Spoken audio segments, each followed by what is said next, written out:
નમસ્કાર, જીએસટીવીમાં આપનું સ્વાગત છે. હું છું ભદ્રેશ. આપ જોઈ રહ્યા છો નોન સ્ટોપ અંદાજ બાર નેશનલ સમાચાર. જમ્મુ અને કાશ્મીરમાં આતંકવાદીઓ વિરુદ્ધ સતત અભિયાન ચલાવવામાં આવી રહ્યું છે. શોપિયા જિલ્લાના ઝૈનપોરામાં મંજ માર્ગ વિસ્તારમાં આતંકીઓ અને સુરક્ષા દળો વચ્ચે અથડામણ થઈ હતી, જેમાં લશ્કરે તોયબાના 3 આતંકીઓ માર્યા ગયા છે. માર્યા ગયેલા 3 સ્થાનિક આતંકવાદીઓમાંથી 2ની ઓળખ થઈ ગઈ છે. એક આતંકીની ઓળખ શોપિયાના લતીફ લોન તરીકે થઈ છે, જે કાશ્મીરી પંડિત પૂરણ કૃષ્ણ ભટ્ટની હત્યામાં સામેલ હતો. બીજા આતંકવાદીની ઓળખ ઉમર નઝીર તરીકે થઈ છે, જે અનંતનાગનો હતો અને નેપાળના તિલ બહાદુર થાપાની હત્યામાં સામેલ હતો. આ સિવાય જવાનોને એક AK-47 રાઇફલ અને 2 પિસ્તોલ તથા ग्रेनेड પણ મળી આવ્યા છે. रिसेंटली 2 स्टूडेंट किलिंग हुआ था. अक्टूबर में हुआ था एक कश्मीरी पंडित का, पूरन भट्ट साहब का. दूसरा हुआ था नेपाल के मजदूर का हुआ था, थापा साहब का. तो दोनों में ये टेररिस्ट इन्वॉल्व थे. तो जब शोपियान पुलिस को इन्फॉर्मेशन मिला तो शोपियान पुलिस आर्मी मिलके कॉर्डन सर्च किया, जिसमें 3 टेररिस्ट मारे गए थे. तो उजैर नजीर जो है ये लश्कर तैयबा का है, ये डलगान अनंतनाग डिस्ट्रिक्ट का था. और दूसरा लतीफ लोन जो है ये शोपियान डिस्ट्रिक्ट का था. आप लोग को जैसा पता है कि हम लोग पहले ट्वीट भी किए थे, इस पर रिवार्ड भी घोषित किए थे. वही टेररिस्ट है और दोनों मारा गया. उसके साथ एक और नया लड़का ज्वाइन किया था पिछले महीने, डाउनटाउन बारामूला को, ये मारा गया है. ચીન સાથેના સીમા વિવાદ વચ્ચે ભારતીય સેના પ્રથમ વખત પ્રલય બેલેસ્ટિક મિસાઇલનો વ્યૂહાત્મક કાર્યવાહી માટે તૈનાત કરવાની તૈયારી કરી રહ્યું છે. આ મિસાઇલ 150 થી 500 કિલોમીટર સુધી પોતાના લક્ષ્યને નિશાન બનાવી શકે છે. ભારત ચીન બોર્ડર પર આ મિસાઇલની તૈનાતીની પ્રક્રિયા શરૂ થઈ ગઈ છે. આગામી સપ્તાહે યોજાનારી ઉચ્ચસ્તરીય બેઠકમાં તેને મંજૂરી મળી શકે છે. ભારતની ત્રણેય સેનાઓ હાલમાં રોકેટ ફોર્સ બનાવવાનો પ્રયાસ કરી રહી છે. ડિસેમ્બર 2021માં આ મિસાઇલનું સતત 2 દિવસમાં 2 વાર સફળ પરીક્ષણ કરવામાં આવ્યું હતું અને ત્યારથી તેને ભારતીય સેનામાં સામેલ કરવાની કવાયત ચાલી રહી છે. ભારતની આ મિસાઇલ ચીનની ડોંગફેંગ મિસાઇલ સાથે સ્પર્ધા કરશે. ખાસ વાત એ છે કે પ્રલય રાત્રે પણ હુમલો કરી શકે છે અને પ્રલય એક અર્ધ સપાટીથી સપાટી મિસાઇલ છે. પ્રલય મિસાઇલ સોલિડ પ્રોપલન્ટ રોકેટ મોટરથી સજ્જ છે. તે નવી ટેકનોલોજી માર્ગદર્શન સિસ્ટમમાં અત્યાધુનિક નેવિગેશન અને સંકલિત એવિયોનિક્સ પર આધાર ધરાવે છે.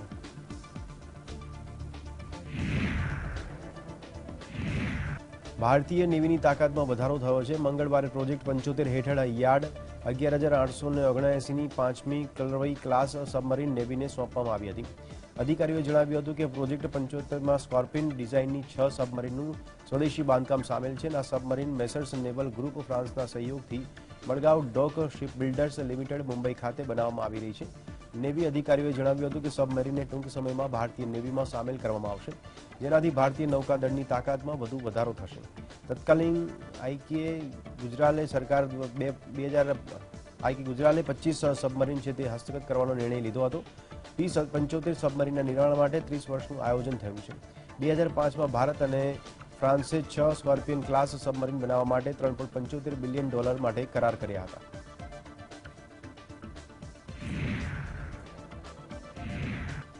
એક તરફ પાકિસ્તાન આતંકવાદને પાડી પોષી રહ્યું છે તો બીજી તરફ તેના મંત્રીઓ પોતાની વાણી વિલાસ કરી રહ્યા છે. પાકિસ્તાનના વિદેશ મંત્રી બિલાવલ ભુટ્ટો ઝરદારીએ ફરી એકવાર પીએમ નરેન્દ્ર મોદી વિરુદ્ધ ઝેર ઓક્યું છે. એક ઇન્ટરવ્યુમાં બિલાવલે કહ્યું છે કે તેમણે ભારતના વડાપ્રધાન નરેન્દ્ર મોદી વિરુદ્ધ કંઈ ખોટું નથી કહ્યું. તે વાત સત્ય છે, જે ભારતના કાળા ઇતિહાસમાંથી છે. એક ઇન્ટરવ્યુમાં બિલાવલે પોતાની જાતને યોગ્ય ઠેરવી હતી અને બીજી તરફ અમેરિકાએ આ મુદ્દે મોટું નિવેદન આપ્યું છે. અમેરિકાના એક ટોચના અધિકારીએ કહ્યું છે કે તેમનો દેશ ભારત અને પાકિસ્તાન સાથે બહુપક્ષીય સંબંધો ધરાવે છે અને ભારત અને પાકિસ્તાન વચ્ચે શાબ્દિક યુદ્ધ નહીં પરંતુ સારી વાતચીત ઈચ્છે છે. Wanting to see a war of words between India and Pakistan. We would like to see constructive dialogue between India and Pakistan. We think that is for the betterment of the Pakistani people, for the Indian people. There is much work that we can do together bilaterally. There are differences that, of course, need to be addressed between India and Pakistan. The United States stands ready to assist as a partner to both. તો કોંગ્રેસ અધ્યક્ષ મલ્લિકાર્જુન ખડગેના નિવેદનને લઈને ભાજપે સંસદમાં કોંગ્રેસને ઘેરવાનો પ્રયાસ કર્યો હતો. રાજ્યસભામાં શાસક પક્ષના સાંસદોએ સતત હંગામો મચાવ્યો હતો. તેઓ ખડગે પાસે માફીની માંગ કરી રહ્યા હતા. હંગામાને કારણે ગૃહની કામગીરી સ્થગિત કરવામાં આવી હતી. કેન્દ્રીય મંત્રી પિયુષ ગોયલે ખડગેની ભાષાને અભદ્ર ગણાવી હતી અને તેમની પાસે માફીની માંગણી કરી હતી.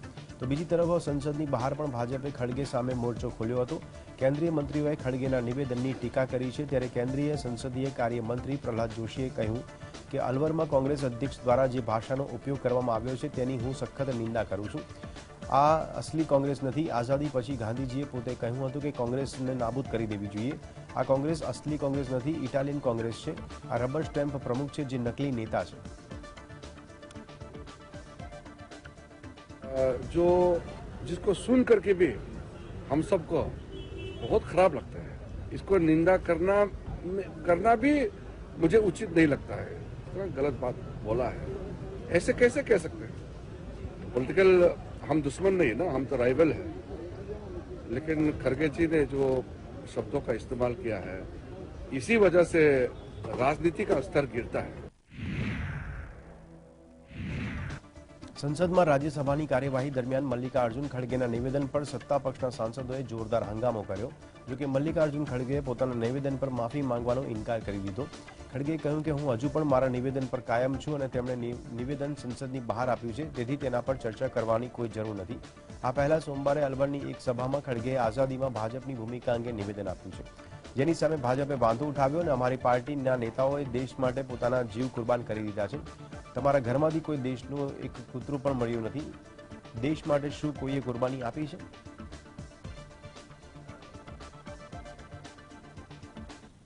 श्रीमती इंदिरा गांधी जी अपनी जान कुर्बान करी है।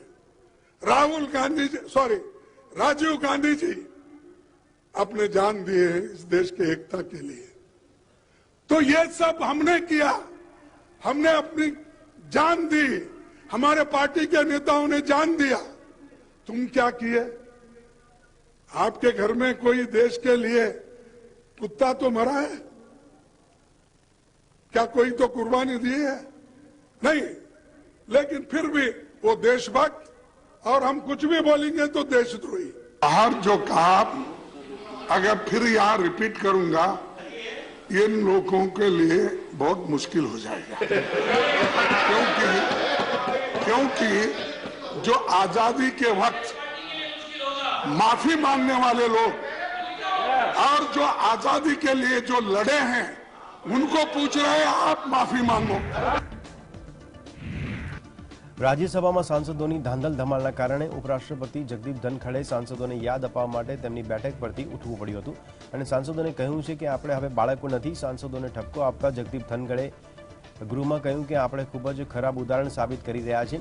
અહીંના લોકોનો મોહ ભંગ થઈ રહ્યો છે અને આ પ્રકારનું પ્રદર્શન આપણને ખૂબ જ બદનામ કરે છે। તેમણે કહ્યું કે તમે લોકો મુખ્ય ચેર પરથી જે કહેવામાં આવે છે તે પણ માનતા નથી। હાલ ગૃહનું વાતાવરણ કેટલું દર્દનાક બની ગયું છે, મારો વિશ્વાસ કરો। 135 કરોડ લોકો આપણા પર હસી રહ્યા છે। આપણે કયા સ્તરે પહોંચી ગયા છે? Even the observations of the chair that are wholesome are indigestible. What a painful scenario we are having. Trust me, 135 crore जनता हम पर हंस रही है। 135 करोड़ जनता आज के दिन चिंतित है, चिंतन कर रही है, मंथन कर रही है कि क्या प्लीज ऑनरेबल मिनिस्टर, क्या हमारा ये स्तर हो गया है कि हम एक दूसरे की बात नहीं सुन सकते? हो सकता है किसी के विचारों से कोई सहमत न हो सकता है आवेश में बाहर कोई बात कह दी गई हो सकता है बात का आधार हो निराधार हो सकता है बात के ऊपर दो मत हो, पर उसका मतलब यह नहीं है कि नेता बोले तो इधर से डिस्टर्बेंस, प्रतिपक्ष नेता बोले तो इधर से डिस्टर्बेंस। ये टिट फॉर टैट है क्या? We are not children. So I would take very strong view of every member and in last few working days. રાષ્ટ્રીય રાજધાની દિલ્હીમાં ભારતીય જનતા પાર્ટીની સંસદીય દળની બેઠક યોજાઈ હતી। આ બેઠકમાં વડાપ્રધાન નરેન્દ્ર મોદી, પક્ષના રાષ્ટ્રીય અધ્યક્ષ જેપી નડ્ડા સહિત સંરક્ષણ પ્રધાન રાજનાથ સિંહ, વિદેશ પ્રધાન એસ જયશંકર, સંસદીય બાબતોના પ્રધાન પ્રહલાદ જોશી સહિતના નેતાઓ ઉપસ્થિત રહ્યા। ગુજરાત ભાજપના પ્રદેશ પ્રમુખ સી આર પાટીલે રાજ્યમાં તાજેતરમાં યોજાયેલી વિધાનસભા ચૂંટણીમાં પાર્ટીની સૌથી મોટી જીતની ઉજવણી કરવા માટે રાત્રિ ભોજનનું આયોજન કર્યું હતું. સૂત્રોએ જણાવ્યું કે આ પ્રકારના કાર્યક્રમનો વિચાર વડાપ્રધાન નરેન્દ્ર મોદીએ સૂચવ્યો હતો.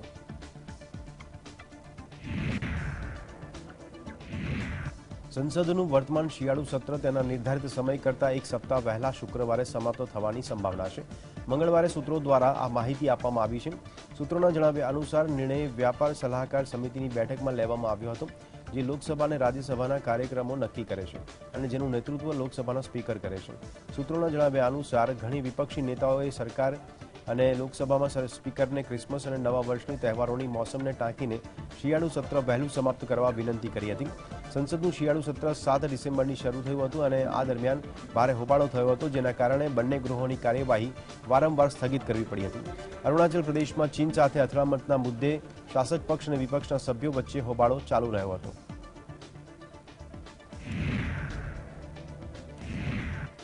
દિલ્હી એલજીએ રાજકીય જાહેરાતોની સરકારી જાહેરાતો તરીકે પ્રકાશિત કરવા બદલ આમ આદમી પાર્ટી પાસેથી ₹97 કરોડની વસૂલાત કરવાનો આદેશ આપ્યો છે. એલજીએ આ પેમેન્ટ માટે દિલ્હીની આપ સરકારને 15 દિવસનો સમય આપ્યો છે. એલજીએ મુખ્ય સચિવને આપેલા પોતાના આદેશમાં એ પણ નિર્દેશ કરવામાં આવ્યો છે કે સપ્ટેમ્બર 2016થી તમામ જાહેરાતો સીસીઆરજીએને તપાસવા અને ખાતરી કરવા માટે મોકલવામાં આવે કે શું તે સુપ્રીમ કોર્ટ દ્વારા જારી કરાયેલા માર્ગદર્શિકા અનુસાર છે કે કેમ. એલજીએ આ ગેરકાયદેસર સમિતિની કામગીરીમાં ખર્ચવામાં આવેલી રકમ વસૂલવાની માંગ કરી છે. માહિતી અને પ્રચાર નિયામકના એક પત્ર દ્વારા દિલ્હીની આમ આદમી પાર્ટી સરકારના કન્વીનરને રાજ્યની તિજોરીમાં તાત્કાલિક ₹42 કરોડ 26,81,265 ચૂકવવા અને બાકીની ચૂકવણી તરત જ કરવાનો નિર્દેશ આપ્યો હતો. સપ્ટેમ્બર 2016થી અત્યાર સુધી દિલ્હી સરકારની તમામ જાહેરાતોની તપાસ એક્સપર્ટ કમિટી દ્વારા કરવામાં આવશે. He has asked the Aam Aadmi Party to pay 97 crore rupees for the political ads given by them. Instead of playing victimhood card, the Aam Aadmi Party must tell us that if it is so good at doing work, why did it need to advertise using Delhi's taxpayer money, and that too in different states where it was contesting elections? Secondly, one of the examples is the biodecomposer, on which few lakhs was spent in making it, crores and crores was spent in advertising it, and how much of the biodecomposer was actually useful in Punjab's Parali problem? 97 crore नहीं बल्कि 675 करोड़ के करीब बनते हैं, क्योंकि इसके अंदर 3 गुना rate, जो पब्लिसिटी का रेट है पॉलिटिकल और सरकारी रेट में 3 गुना का फर्क है. और जब इन्होंने सरकारी पैसे का दुरुपयोग अपने व्यक्तिगत राजनीतिक पब्लिसिटी के लिए दिल्ली की जनता के लिए किया, तो इनसे राजनीतिक पैसे के चार्जेस ही लिए जाने चाहिए. लिहाजा जब हम लोगों ने ये डिमांड करी, उसके बाद में अब एलजी ने आदेश करे हैं, चीफ सेक्रेटरी को कहा है इसको जांच करने के लिए. चीफ सेक्रेटरी को भी हम लिखेंगे कि एक तो इनको शो कॉज नोटिस दिया जाए, जरूर दिया जाए, और इनसे पूछा जाए, और साथ में हम लोगों का जो पिटीशन के जजमेंट है, फाइनल जजमेंट है, उसको देख करके डिसीजन दिया जाए. कोई कानून की समझ नहीं है, कोई लोक लाज नहीं बची कि जो चीज आंखों से बिल्कुल सामने दिख रही है कि हर राज्य सरकार उस तरीके के विज्ञापन हर राज्य के अंदर टीवी में और अखबारों में दे रही है, उस मामले को जो कब का कई साल पहले दफन हो चुका, उसको निकाल के सिर्फ नकली हेडलाइंस के चस्के में भारतीय जनता पार्टी के एलजी साहब ये काम कर रहे हैं. 2024માં રાહુલ ગાંધી અમેઠીથી લોકસભાની ચૂંટણી લડશે તેવા કેબિનેટ મંત્રી સ્મૃતિ ઈરાનીના નિવેદનથી રાજકીય વાતાવરણ ગરમાયું છે. કેન્દ્રીય પ્રધાન સ્મૃતિ ઈરાનીએ કોંગ્રેસના નેતા રાહુલ ગાંધી પર આકરા પ્રહાર કર્યા અને તેમણે જણાવ્યું કે આજે દુનિયામાં ભારતની ચર્ચા કરવામાં આવી રહી છે, ત્યારે સરકાર યુવા કૌશલ માટે કામ કરી રહી છે. एक कुशल राष्ट्र की रचना के लिए, एक समृद्ध राष्ट्र की रचना के लिए युवा पीढ़ी के कौशल का विकास हो, यही नरेंद्र मोदी सरकार का संकल्प है. 1 करोड़ से भी ज्यादा स्किल्ड, कौशल युक्त युवा पीढ़ी, यही अमृत जनरेशन है जो हिंदुस्तान के 100 साल की आजादी के पूर्ण होने पर आगामी पीढ़ियों के लिए मार्ग प्रशस्त करेगा. પંજાબના ફિરોઝપુરના ઝીરામાં મંગળવારે હાઈ વોલ્ટેજ ડ્રામા જોવા મળ્યો. અહીં ઘરોની ફેક્ટરીમાં બહાર વિરોધ કરી રહેલા ખેડૂતોની પોલીસ સાથે ઘર્ષણની ઘટના બની હતી. સેંકડોની સંખ્યામાં પહોંચેલા ખેડૂતો દારૂની ફેક્ટરી સામે વિરોધ કરી રહ્યા હતા. ત્યારે આ દરમિયાન તેમની પોલીસ સાથે ઘર્ષણની ઘટના બની હતી. વિરોધ કરી રહેલા ખેડૂતોએ જણાવ્યું હતું કે ફેક્ટરી માત્ર સ્થાનિક રહેઠાણને જ નહીં પરંતુ વિસ્તારના પાણીના સ્ત્રોતોને પણ નુકસાન પહોંચાડશે અને તેના પર પ્રતિબંધની માંગ કરવામાં આવી રહી છે. ફિરોઝપુરમાં દારૂની ફેક્ટરી સામે 24મી જુલાઈથી વિરોધ શરૂ થયો હતો. ફિરોઝપુરના જીરા વિધાનસભા ક્ષેત્રના મંસૂરવાલ ગામમાં દારૂ બનાવતી કંપની માલબ્રોસ ઇન્ટરનેશનલ પ્રાઇવેટ લિમિટેડને લઈને સતત વિરોધ ચાલી રહ્યો છે. ફેક્ટરી 146 દિવસથી બંધ પડી છે. ફેક્ટરીની આસપાસના વિસ્તારોના ગ્રામજનોએ ફેક્ટરીના મુખ્ય દરવાજાને ઘેરી લીધો હતો. તેમનો આક્ષેપ છે કે ફેક્ટરીથી ભૂગર્ભ જળ સહિત પર્યાવરણને નુકસાન થશે અને આ સાથે તેમણે ખેતરોમાં ઓછી ઉપજ માટે પણ ફેક્ટરીને જવાબદાર ગણાવી હતી.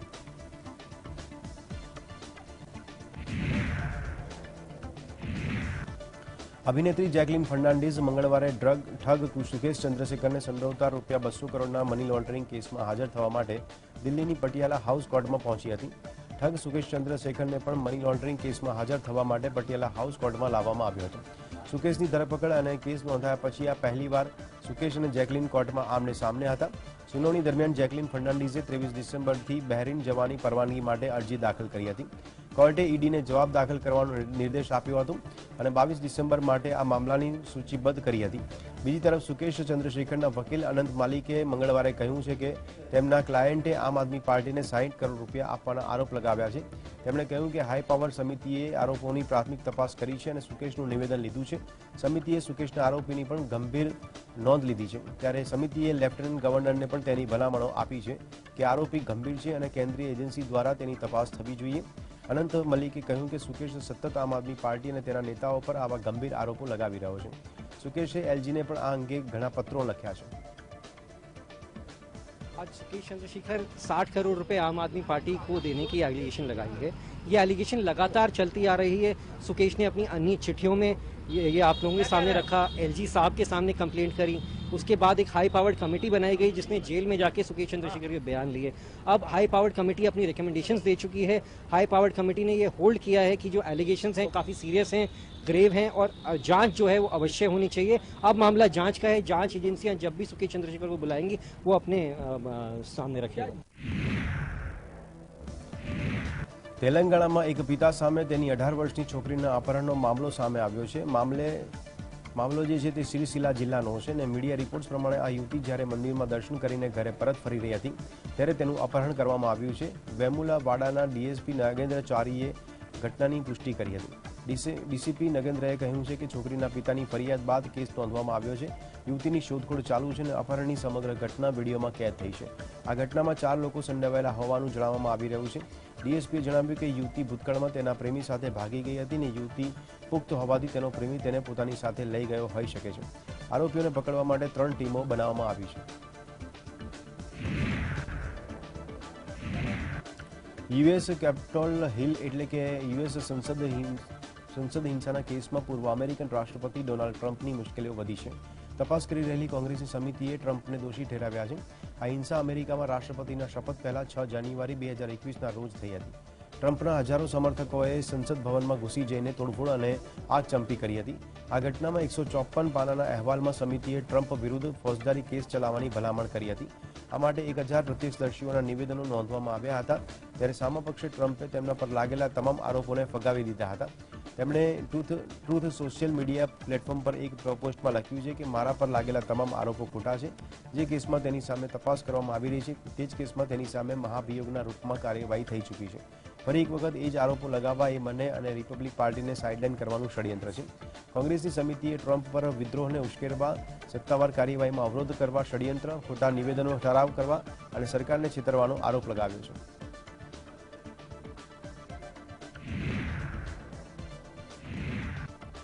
નોઈડાના ઇન્કોર વિસ્તારમાં કન્ટેનર અને બસ વચ્ચે ટક્કર થતાં એક મુસાફરનું મોત થયું હતું જ્યારે 10 લોકો ઇજાગ્રસ્ત થયા હતા. મંગળવારે સવારે ધુમ્મસના કારણે અકસ્માત થયો હોવાનું અનુમાન છે. બસમાં 60 મુસાફરો સવાર હતા. દુર્ઘટનાની માહિતી મળતા જ ઘટના સ્થળે પહોંચેલી ગૌતમ બુદ્ધ નગર પોલીસે ઘાયલોને હોસ્પિટલમાં ખસેડ્યા હતા.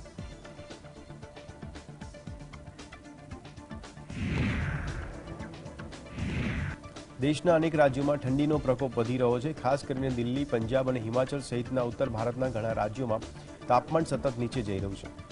ત્યારે મેદાનોમાં ધુમ્મસ એટલું ગાઢ છે કે વિઝિબિલિટી ઘટીને 100 મીટરથી ઓછી થઈ ગઈ છે. રસ્તાઓ પર વાહનોને ઓછી અવરજવર જોવા મળે છે. દેશમાં 21 ડિસેમ્બરથી શીતલહેરનો પ્રકોપ જોવા મળી શકે છે. હવામાન વિભાગના જણાવ્યા પ્રમાણે હિમાચલ, પંજાબ, હરિયાણા, ઉત્તરાખંડ અને ઉત્તર રાજસ્થાનમાં આગામી 5 દિવસ સુધી કોલ્ડ વેવની અસર જોવા મળી શકે છે. આવનારા સવારના સમયે જ્યારે પવનની ગતિ છે તે પણ વધુ રહેશે અને પહાડોમાં થઈ રહેલ હિમવર્ષાને કારણે ઉત્તર પ્રદેશમાં હવામાનમાં પલટો આવ્યો છે. હવામાનમાં ઝડપી ફેરફાર નોંધાયા છે ત્યારે ઘણી જગ્યાએ ઠંડા પવનોને કારણે લઘુત્તમ તાપમાનમાં નોંધપાત્ર ઘટાડો થયો તો ઘણા સ્થળોએ ગાઢ ધુમ્મસ જોવા મળ્યો છે.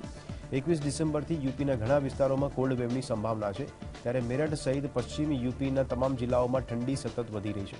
મંગળવારે ત્રીજા દિવસે પણ ધુમ્મસના કારણે સામાન્ય જનજીવન પ્રભાવિત થયું હતું.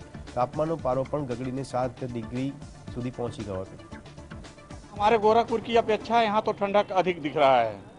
गोरखपुर में जो है अभी इतना ठंड नहीं है जितना आपके यहाँ लखनऊ में है. सुबह में तेज था, अभी भी तेज है, ठंडक भी है. अब देखिए आगे कैसा होता है मौसम. દિલ્હીમાં ઠંડીની સાથે સાથે ગાઢ ધુમ્મસ અને પ્રદૂષણમાં પણ વધારો થયો છે. ઓછી વિઝિબિલિટીના કારણે લોકોને તકલીફ પડી રહી છે તો બીજી તરફ વાયુ પ્રદૂષણ પણ ખૂબ જ ગંભીર સ્તરે પહોંચી ગયું છે. ઘણા સ્થળોએ એર ક્વોલિટી ઇન્ડેક્સ ઊંચો નોંધાયો છે તો હવામાન વિભાગે ઘણા શહેરોની વિઝિબિલિટી રિપોર્ટ શેર કર્યા છે.